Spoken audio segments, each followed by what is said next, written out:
Hello नमस्कार दोस्तों, आदर्श classes में एक बार फिर आपका स्वागत है। मैं आपका दोस्त आदर्श और आज आपके लिए लाया हूँ RTI या सूचना का अधिकार अधिनियम, जिसमें आपको बिल्कुल सरल और स्पष्ट शब्दों में बताया जाएगा कि किस प्रकार आप सूचना के अधिकार के तहत आवेदन कर सकते हैं, कौन कौन सी सूचनाएं आप प्राप्त कर सकते हैं और कौन कौन से दफ्तर इसके दायरे में रहते हैं और कौन सी सूचनाएं आप प्राप्त नहीं कर सकते।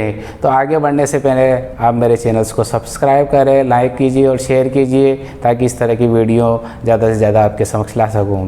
तो ये दोस्तों आइए स्टार्ट करते हैं।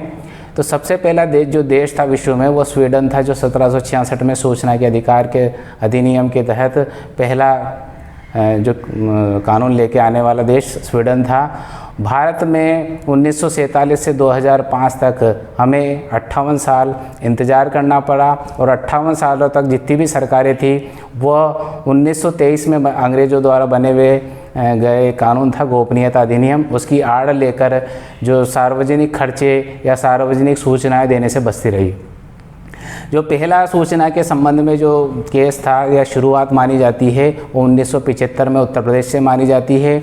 सुप्रीम कोर्ट के समक्ष एक केस गया था उत्तर प्रदेश सरकार बनाम राजनारायण, जिसमें सुप्रीम कोर्ट ने भारतीय संविधान के अनुच्छेद 19A का दायरा विस्तार करते हुए बताया कि जो सार्वजनिक खर्चे या सार्वजनिक जो ब्यौरे हैं वो इस अनुच्छेद में समाहित है और जनता को यह अधिकार है कि वो जानकारी प्राप्त कर सके कि सार्वजनिक खर्चों को कहाँ कहाँ खर्च किया जा रहा है और वो जानकारी लेने की हकदार है। तो ये एक प्रारंभिक सूचना वहाँ से मानी जा सकती है। आइए दोस्तों, अब हम क्लास में हैं। तो जो सूचना का अधिकार अधिनियम है ये 12 अक्टूबर 2005 को लागू हुआ था। अब इसका जो पहला प्रावधान है या पहला जो समस्या है ये पूछी जाती है कि भाई सूचना, कौन सी सूचना हम प्राप्त कर सकते हैं। तो वो सभी सूचनाएं प्राप्त की जा सकती है जो संसद सदस्य या विधानमंडल या विधान परिषद के सदस्य होने के नाते वो उपलब्ध करवाई जाती है उस सदस्य को। तो वो उस सभी सूचनाएं आम नागरिक भी प्राप्त कर सकता है। दूसरा प्रावधान आता है कि भाई कौन आवेदन कर सकता है। तो केवल सूचना के अधिकार अधिनियम के तहत भारतीय नागरिक ही आवेदन कर सकता है। विदेशी नागरिक या फर्म या कंपनी के रूप में आप आवेदन नहीं कर सकते। ये अधिकार केवल भारतीय नागरिकों को ही दिया गया है। तीसरा जो प्रावधान है ये पूछा जाता है कि भाई आवेदन कैसे करें। आवेदन के लिए मैं एक 2 रुपये का पेज आता है जो मैं अपलोड कर चुका हूँ या बाज़ार में आसानी से उपलब्ध हो जाता है, लेकिन अगर आपके पास वो उपलब्ध नहीं है तो आप सादे कागज़ में भी अपना नाम, पूरा पता और जो सूचना आपको चाहिए उसका पूर्ण रूप से विवरण लिखकर और शुल्क जो आपने अदा किया है उसका विवरण लिखकर अपने साइन करके दिनांक लिखकर जो सूचना आपको चाहिए, जिस ऑफिस से चाहिए उस ऑफिस में आप देकर सूचना प्राप्त कर सकते हैं। आपको यूँ नहीं कहा जाएगा कि आपने प्रिंट रूप से क्यों नहीं दिया, ऐसा कोई भी बाउंडेशन इस चीज़ में नहीं है। अब आगे आता है कि कितना शुल्क लगेगा। तो इस अधिनियम में 10 रुपये के शुल्क को निर्धारित किया गया। अब 10 रुपये का शुल्क आप कैश रूप में भी जमा करा सकते हैं, पोस्ट ऑफिस में मिलने वाले पोस्टल ऑर्डर के रूप में भी जमा करा सकते हैं या बैंक के DD के रूप में भी जमा करा सकते हैं। फिर आपके एक प्रश्न आता है कि जैसे मैंने 100 पृष्ठ मांग लिए किसी ऑफिस से, तो क्या मेरे 10 रुपये लगेंगे? नहीं, आपके जो 10 रुपये हैं वो 2 पृष्ठ तक आपको उसी में दिए जाएंगे, लेकिन आपने उससे ज़्यादा पृष्ठ मांग लिए तो प्रति पेज आपको अलग से शुल्क चुकाना होगा। उसकी मांग वो ऑफिस आपसे कर देगा। लेकिन अगर आप BPL श्रेणी के हैं तो आप BPL का प्रमाण पत्र लगा के इस शुल्क से मुक्ति प्राप्त कर सकते हैं। आपको फिर निःशुल्क रूप से सूचना प्रदान की जाएगी। अगला जो सवाल बनता है वो पड़ता है कि भाई मुझे सूचना किस प्रारूप में प्राप्त होगी। तो सूचना जो है वो आप किसी भी रूप में, किसी भी प्रारूप में प्राप्त कर सकते हैं, जैसी आपकी इच्छा है। अगर आप प्रिंट रूप में चाहते हैं तो आपको प्रिंट रूप में सूचना उपलब्ध करवाई जाएगी। आप अगर चाहते हैं कि मैं इलेक्ट्रॉनिक दस्तावेज के रूप में पेन ड्राइव में, CD में या फ्लॉपी में उसको ग्रहण करना चाहता हूँ तो वो ग्रहण आपको सूचना उपलब्ध करवाई जाएगी। लेकिन ये आप चाहते हैं कि मुझे दस्तावेजों का अवलोकन करना है तो आपको उस ऑफिस के द्वारा एक निश्चित समय दिया जाएगा। उस समय के दौरान आप उन दस्तावेजों का उस ऑफिस, अमुक ऑफिस में जहाँ आपको जाना है, निरीक्षण करना है, उस ऑफिस में जाकर आप उसका निरीक्षण कर सकते हैं। ये एक प्रक्रिया है। उसके बाद कि भाई सूचना की कितनी अवधि होनी चाहिए, कि कितनी अवधि के अंदर अंदर मुझे सूचना मिल जाएगी। तो इस अधिनियम में सूचना प्राप्ति के लिए 30 दिन का समय दिया गया है, जो उस ऑफिस में चाहे से वो केंद्र सरकार का हो या राज्य सरकार का हो, वहाँ पर नियुक्त सूचना अधिकारी 30 दिन के अंदर अंदर आपको सूचना प्रदान करेगा। और अगर जो ऐसी सूचना है जो किसी का जीवन या स्वतंत्रता खतरे में है, तो उस सूचना अधिकारी को 48 घंटे के अंदर अंदर सूचना देनी पड़ेगी। और उसे लगता है कि ये जो मामला है ये मेरे ऑफिस का नहीं है, किसी अन्य ऑफिस का है, तो वो उसको बताएगा कि भाई ये जो आपने आवेदन किया है ये मेरे ऑफिस का नहीं है। तो फिर ये जो अवधि होती है वो 5 दिन निकाल दी जाती है, मतलब 35 दिन की अवधि में सूचना देनी होती है। बात करते हैं लोक सूचना अधिकारी की, तो प्रत्येक केंद्रीय स्तर का ऑफिस हो या राज्य स्तर का ऑफिस हो, वहाँ पर एक लोक सूचना अधिकारी की नियुक्ति की जाएगी। वो लोक सूचना अधिकारी आवेदनों को लेगा और सूचनाओं को प्रदान करेगा, वो उसकी रिस्पॉन्सिबिलिटी होती है।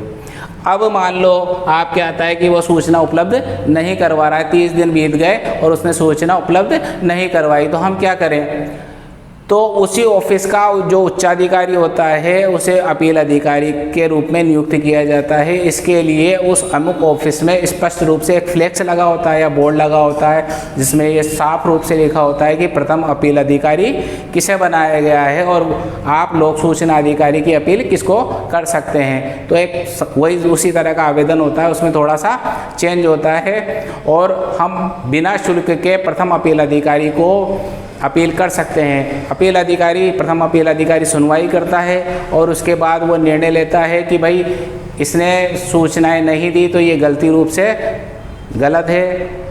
और आपको लगता है कि वो प्रथम उसी ऑफिस का होता है मोस्टली, और उसने जो कहा कि भाई आपको जो सूचनाएं दी गई थी वो बिल्कुल सही है या सूचनाएं आप लेने के लायक नहीं हैं, तो व्यथित व्यक्ति द्वितीय अपील सूचना आयोग में कर सकता है। अब सूचना आयोग अगर केंद्र स्तर का ऑफिस है तो केंद्रीय सूचना आयोग में अपील की जा सकती है द्वितीय अपील, और अगर राज्य स्तर का ऑफिस है तो राज्य सूचना आयोग में द्वितीय अपील की जा सकती है।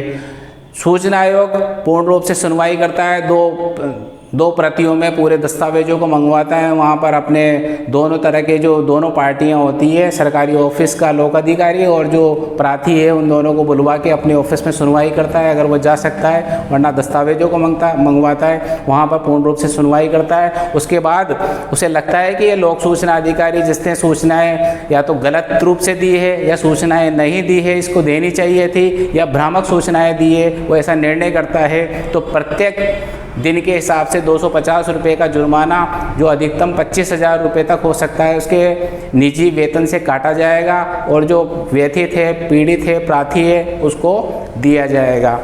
अब ऐसी कौन सी सूचनाएं हैं जो उपलब्ध नहीं करवाई जा सकती? तो बहुत से मामले हम देखते हैं कि आजकल जो RTI है वो 1-2% मामलों में ब्लैकमेलिंग का हथियार बन गया है। तो वो ब्लैकमेलिंग अब 99% मामलों में तो ये पारदर्शिता के लिए लाया गया था और काम भी कर रहा है। तो अधिकतर जो राज्य सरकारें हो या केंद्र सरकारें हो, ये इस कानून से डरती है और लगातार इसमें संशोधन की बात करती है। लेकिन कुछ मामले होते हैं जहाँ दुरुपयोग होता है। तो कौन कौन से ऐसे मामले हैं जहाँ सूचनाएँ नहीं दी जा सकती? तो सबसे पहला और सबसे महत्वपूर्ण है ऐसी सूचनाएँ जिसमें हमारे देश की सुरक्षा, अखंडता, आर्थिक स्थिति या संप्रभुता खतरे में हो, तो ऐसी सूचनाएं नहीं दी जा सकती। ऐसी सूचनाएं नहीं दी जा सकती जिससे किसी न्यायालय ने रोक लगाई हो, ऐसी सूचनाएं देने पर न्यायालय ने रोक लगाई हो, या हाई कोर्ट और सुप्रीम कोर्ट का उससे कंटेम्प्ट होता हो, अवमानना होती हो, ऐसी सूचनाएं भी नहीं दी जाएगी। ऐसी सूचनाएं भी नहीं दी जाएगी जो संसद या विधान मंडल के विशेषाधिकार का हनन करती हो, उन पर भी सूचना की रोक है। चौथा है ऐसी कोई भी सूचना जिसको प्रकट करने से किसी व्यक्ति के जीवन या स्वतंत्रता को खतरा हो। अब पुलिस के मुखबिर होते हैं, खुफिया तंत्रों में कुछ मुखबिर होते हैं और कुछ लोग मांगते हैं कि नहीं हमें तो मुखबिरों के नाम बताइए, प्रकट कीजिए, आपको कौन कौन मुखबिर सूचनाएं देता है। तो ऐसी सूचनाएं देने से पुलिस मना कर सकती है या कोई भी खुफिया तंत्र मना कर सकता है, क्योंकि सीधे सीधे उन लोगों की जान को इससे खतरा होता है। तो ऐसी सूचनाएं नहीं दी जा सकती।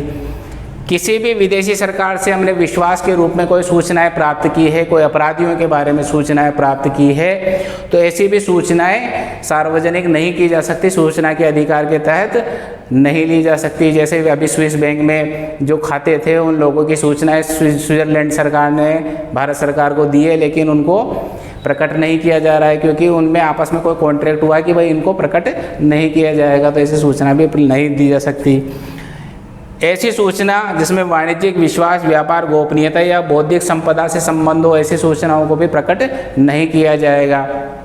अब सबसे लास्ट में है कि जो सूचना है, केंद्रीय सूचना आयोग और राज्य सूचना आयोग का ढांचा किस प्रकार बना हुआ है। तो ये 2 स्तर से बना हुआ है। एक तो केंद्र स्तर पे बना हुआ है, वहाँ मुख्य सूचना आयुक्त और 10 अन्य सहायक सूचना आयुक्त होते हैं, जिनकी नियुक्ति प्रधानमंत्री, उसके मंत्रिमंडल का एक सदस्य और विपक्ष का जो प्रमुख नेता होता है उनके द्वारा गठित कमेटी द्वारा किया जाता है। और अभी 2019 में संशोधन कर दिया गया है, जो पहले 5 साल के लिए नियुक्त होता था, अब 3 साल के लिए नियुक्त होता है। और इनको किस प्रकार हटाया जाता है, तो इनको राष्ट्रपति, जो केंद्रीय सूचना आयुक्त की बात है, तो इनको राष्ट्रपति को लगता है कि ये व्यक्ति पद के योग्य नहीं है, तो वो सुप्रीम कोर्ट को जांच के लिए कहता है। सुप्रीम कोर्ट अपनी जांच के बाद ये निष्कर्ष निकालता है कि वाकई में ये अपने पद के योग्य नहीं है, तो वो राष्ट्रपति से सिफारिश करता है और राष्ट्रपति उसको तब पद से हटा देता है। राज्य के सूचना आयोग के मामले में मुख्यमंत्री, उसके मंत्रिमंडल का एक सदस्य और विपक्ष के नेता के द्वारा एक कमेटी होती है। वो कमेटी राज्य सूचना आयोग की नियुक्ति करती है।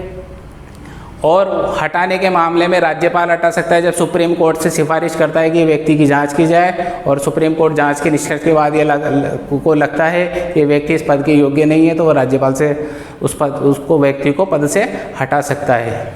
अब बात की जाए तो इनको सिविल न्यायालय की शक्ति प्राप्त है। सम्मन देना, किसी व्यक्ति को बुलाना या दंड देना इनके अधिकार में है। ये सिविल न्यायालय की शक्तियाँ प्राप्त है। नमस्कार, धन्यवाद।